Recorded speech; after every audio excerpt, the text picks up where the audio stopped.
you are an 88-year-old survivor of the Holocaust from Hungary.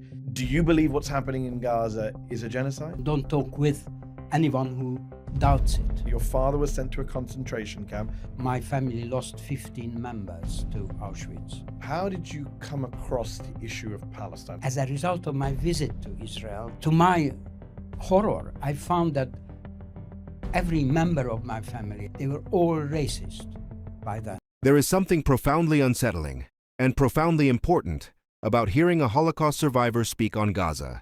Steven Kaposh is not offering an abstract political opinion. He is drawing a line from lived history to present-day power. His words cut through slogans because they're rooted in memory, not ideology. When someone who survived fascism warns about the dangers of silence, it demands attention, not dismissal.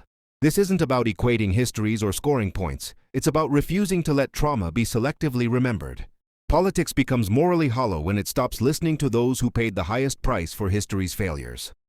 Before we dive into the full story, don't forget to like and subscribe so you don't miss the next one. Now, all that in mind, let's walk through the clips to the show, and along the way I will break down not just what was said, but what was really going on in the next studio. Now let's get into it. You are an 88-year-old survivor of the Holocaust from Hungary. Do you believe what's happening in Gaza is a genocide? Don't talk with anyone who doubts it. Your father was sent to a concentration camp. My family lost 15 members to Auschwitz. How did you come across the issue of Palestine? As a result of my visit to Israel, to my horror, I found that every member of my family, they were all racist by then. Towards Arab? Yes. What is it like to be a Jewish Holocaust survivor who is accused, I'm sure you are, of being anti-Semitic? In 1944, what I saw then was a byproduct of two armies fighting. And what I see in Gaza is deliberate destruction. It's even worse. What would you say to someone like Benjamin Netanyahu, who says, I'm fighting on behalf of all Jews?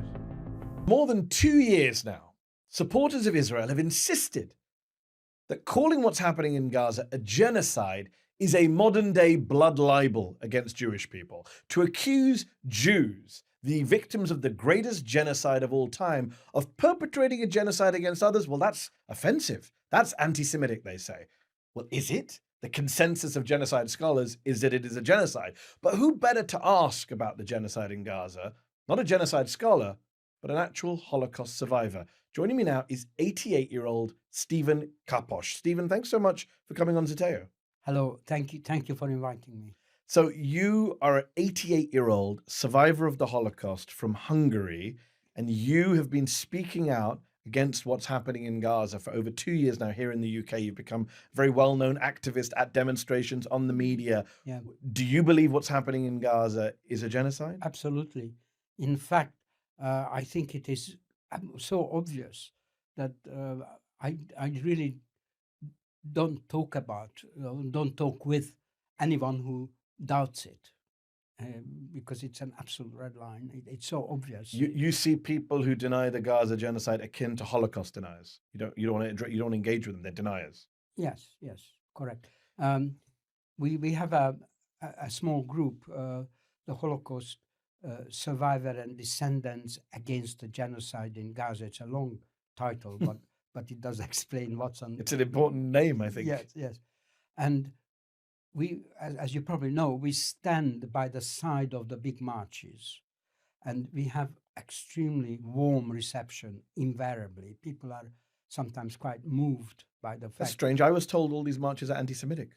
Well, that's exactly what we are doing, denying by being there and give a lie to this claim, which is absurd. Both that these marches are no-go areas for Jews, or that these are hate marches. And we are sort of proof against it, if you like. You're there not just as Jewish protesters against genocide, you're there as Holocaust survivors protesting against genocide, which is obviously a pretty unique and sad position to have to be in. Let's just, for the sake of our viewers who don't know about you, Steven, you, I believe, were 7 years old when the World War II reached your hometown of Budapest. You were forced to go into hiding. That's correct. You were separated from your mother. Your father was sent to a concentration camp. Tell us a little bit about your childhood, about enduring the Holocaust. What happened to your parents? What happened to you? Yes. In about October 1944, the Hungarian semi-fascist autocratic ruler, Admiral Horthy, made a declaration that Hungary was leaving the German alliance. He made that from his palace in the Buda Hills, and was pretty quickly arrested by the Germans as a result. The Germans came in March 44, invading their ally. On the face of it, Hungary was an ally of Germany. And from the declaration date onwards, the out-and-out fascist party, the Arrow Cross Party, took power, and they were allied with or organized marauding groups, armed groups, which were actually hunting Jews. So suddenly, from that date onwards, the jeopardy was much greater for the Budapest Jews. Do you remember that period yourself, personally? Yes, I do remember, because it was on that day, on the day of declaration, that I was taken up into these protected homes. I mean, inverted commas, protected. And we had to go past a German checkpoint. And the German field guns were trained on the palace. Okay. As we were going past. I was being carried. I was too small enough to be carried. And the person who was sent down from the homes to take me up had some magical pass, which he just flashed to the German crew checkpoint, the soldiers who manned it. And they just stood to attention and waved us on. I don't know what was in that pass, but I kind of fantasized that probably it carried Hitler's signature or something, because that was all. They had one side of it, and we were waved on. And so from that point on, I was in hiding. But not with your parents? Not with my parents. My mother was in charge of a group of girls, and my aunt was in charge of a group of boys that I was attached to. And we were all on false papers, and were supposed to have been refugees from the advancing Soviet troops on the Eastern Front, and obviously Aryan. And so some of us were meant to be war orphans. Anyway, everybody on false papers and false names. And my aunt, who was in charge, we were not allowed to recognize the family ties, for example, as a security. But you and your parents, you survived the Holocaust. Your parents survived the Holocaust also. Yes. Even though your father was sent to account, he was one of the lucky ones. Yeah. Well, yes, he was part of the Kastner project. Okay. That's how I got to Belsen. And the idea was that those transports, who were organized by Kastner with a deal with the SS, were to be eventually allowed to go to Switzerland from Belsen. And the previous group did that, in fact. But the whole deal, where Himmler himself was involved, was behind Hitler's backs.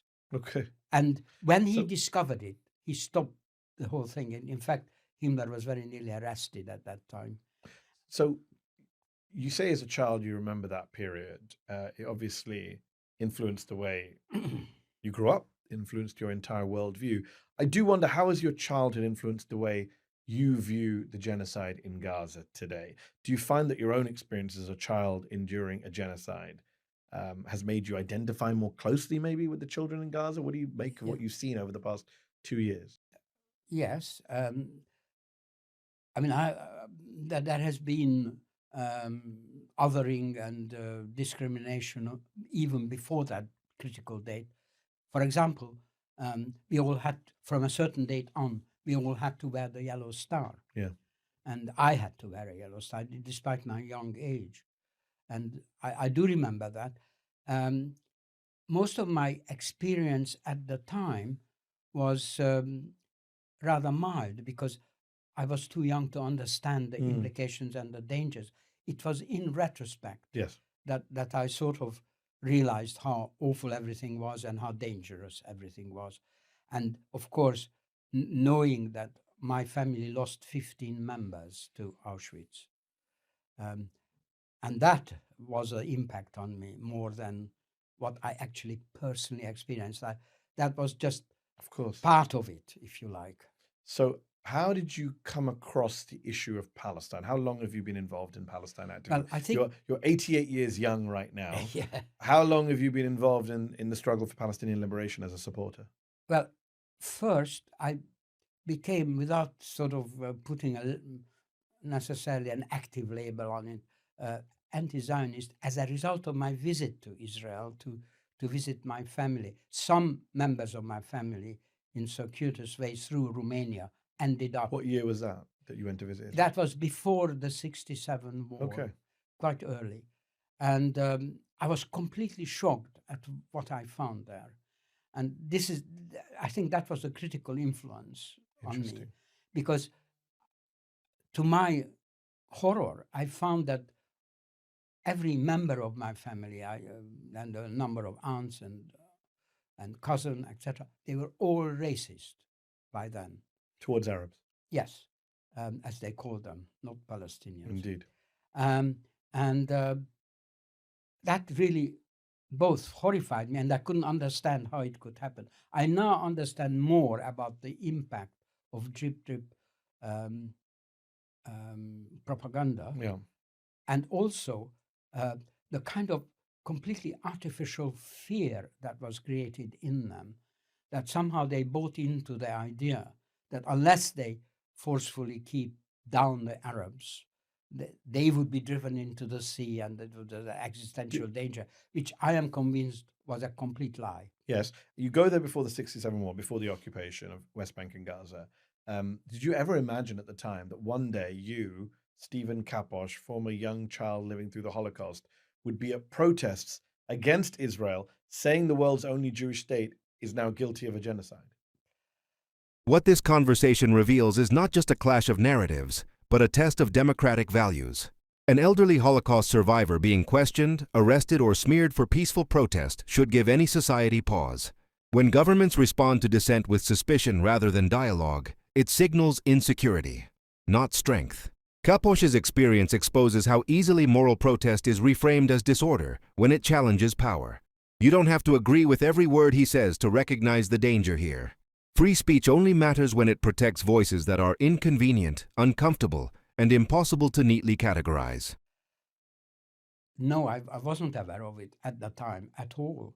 In fact, around that time, I wasn't particularly active in any way in politics because having come after the 1956 uprising in Budapest, where I was actively involved in the demonstrations, and actually the uprising the day before really started at my university.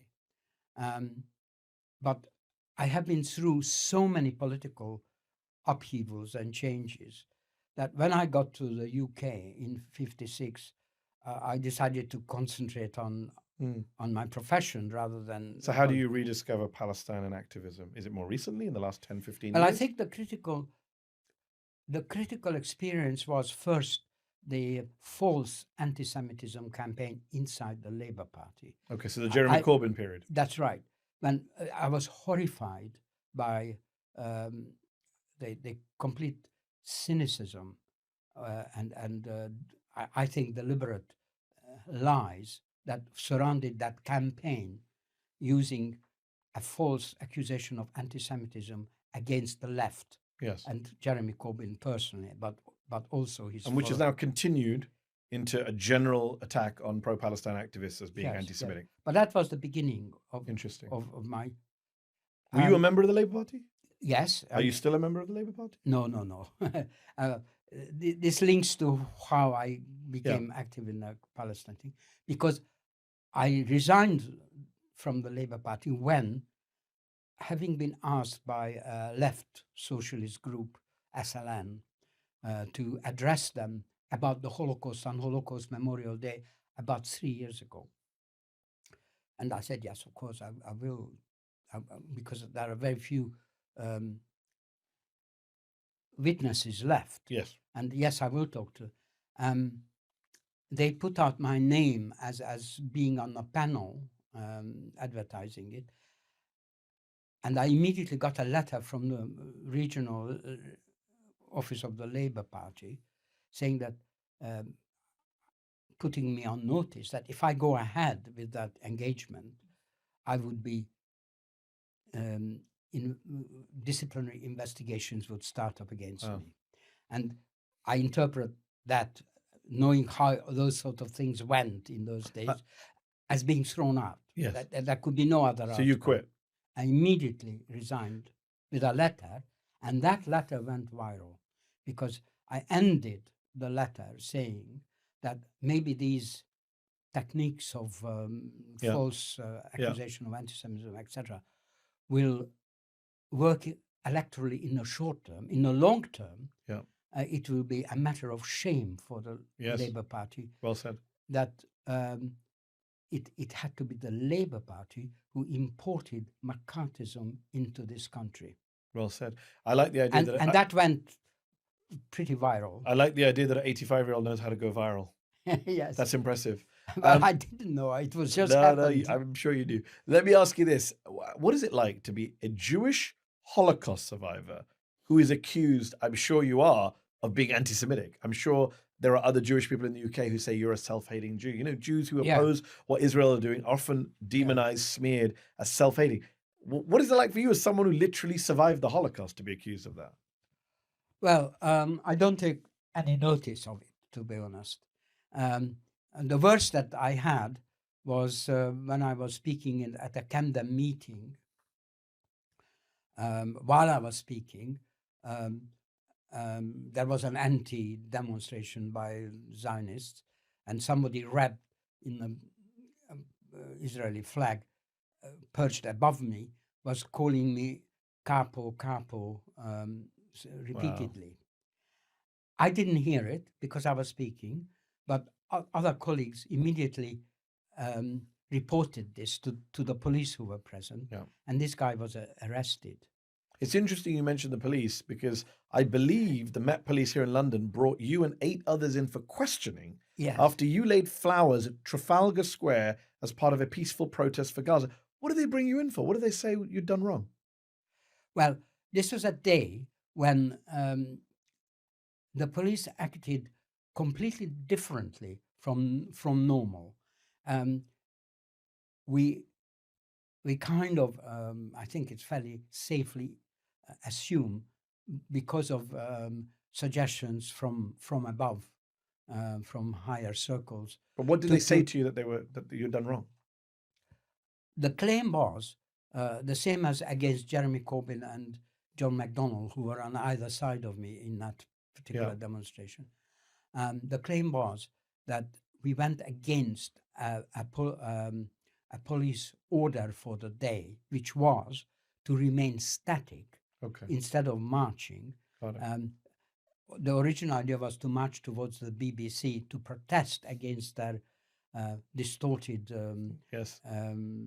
coverage. Yes, and the police banned this in the last minute and said, no, you can't march. You got to be static at Whitehall.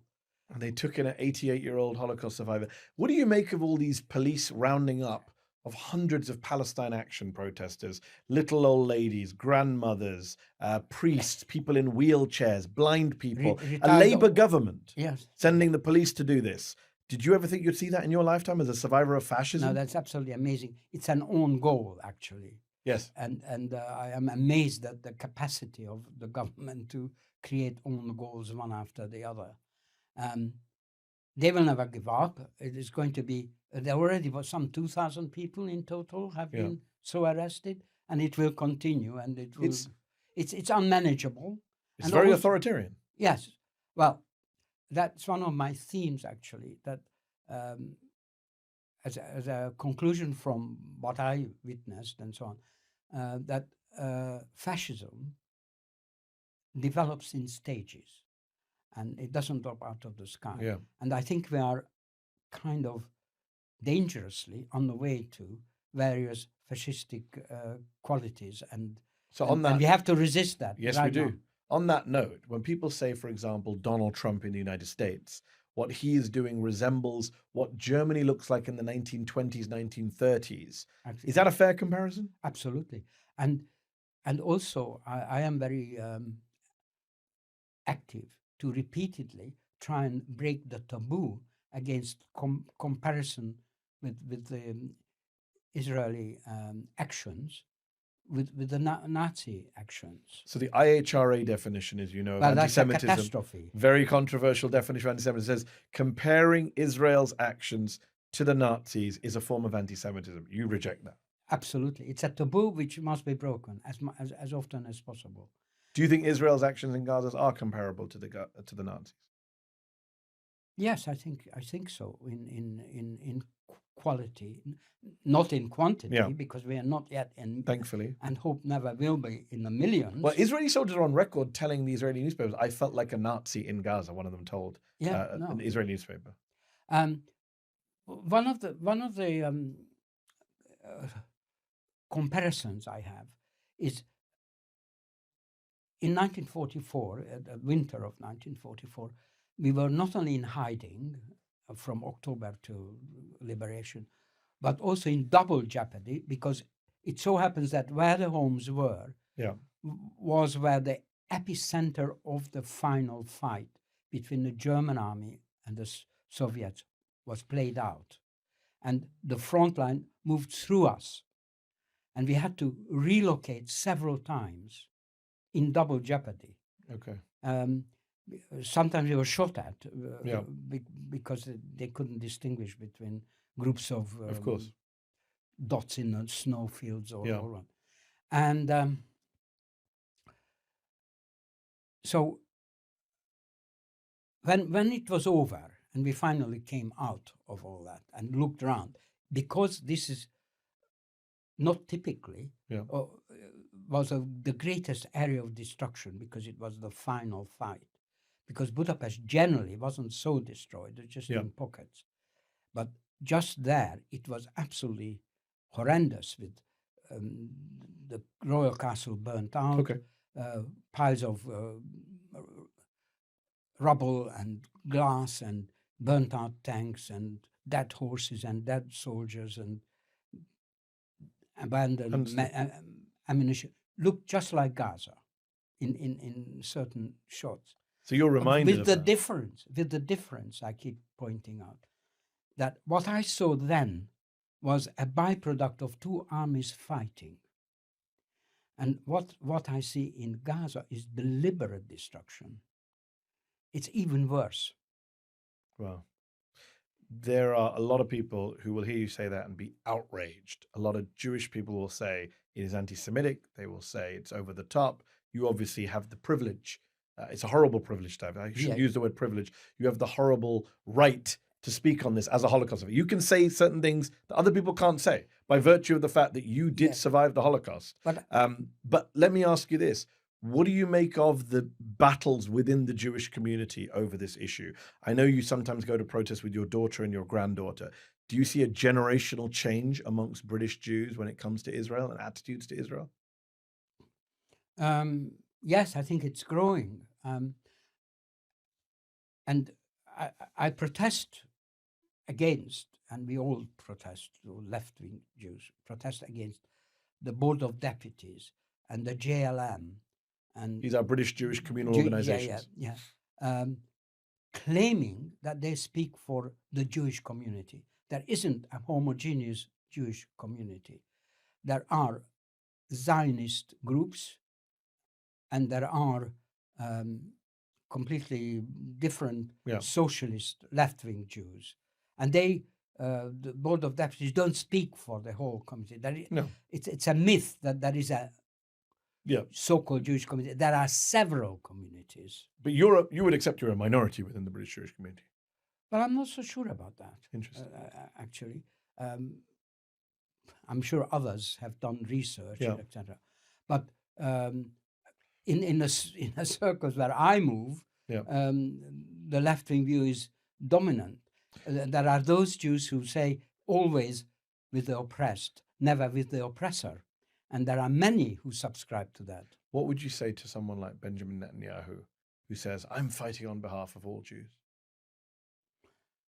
It's a propaganda claim. You know, it's false, completely false.